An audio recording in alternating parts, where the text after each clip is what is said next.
কই কই ঘুরে ঘুরে টাইম শেষ করলাম। এখন তো আফসোস লাগে যখন আয়নায় দেখি দাড়ি ভাইটা সাদা হয়ে গেছে। যখন দেখে চুল সাদা হয়ে গেছে বুঝি আরে টাইম তো শেষ, টাইম তো শেষ। ডাক্তার এসে বলবে যে কোনো মুহূর্তে। আই কি করলাম? আরে ভাই, কে আমাকে আপনাকে গ্যারান্টি দিল যে আমাদের মৃত্যুর যন্ত্রণা হবে না? ওমর তো গ্যারান্টি পাওয়া মানুষ।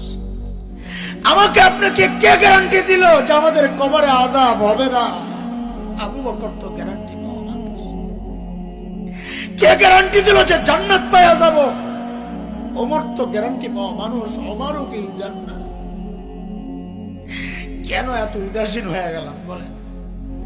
চুল পাইকা সাদা এখনো গুনাহ ছাড়তে পারি না, দাড়ি পাইকা সাদা এখনো গুনাহ ছাড়তে পারি না। কবে ছাড়বেন? ও বাপ, কবে ছাড়বেন গুনাহ বলেন?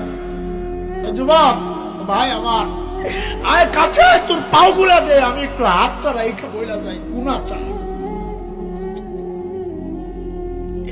হাবে যাবে জায়গায় টাইম পাস না করে মালিককে টাইম দে।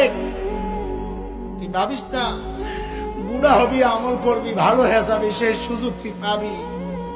আরে মৃত্যু বলে কয়ে আসবে না রে ভাই। কে জানে এই মজলিসও এমন মানুষ আছে যার কাপড়ের কাপড় দোকানে চলে আসছে। এমন তো হইতে পারে কাকে খবর পাইতে পারেন বয়ান করে গেল মাওলানা হাসান জামিল তো দুনিয়ায় নাই।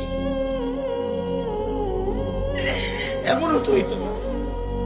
কোন ভরসা এভাবে চলতেছি বলেন না? কোন ভরসা?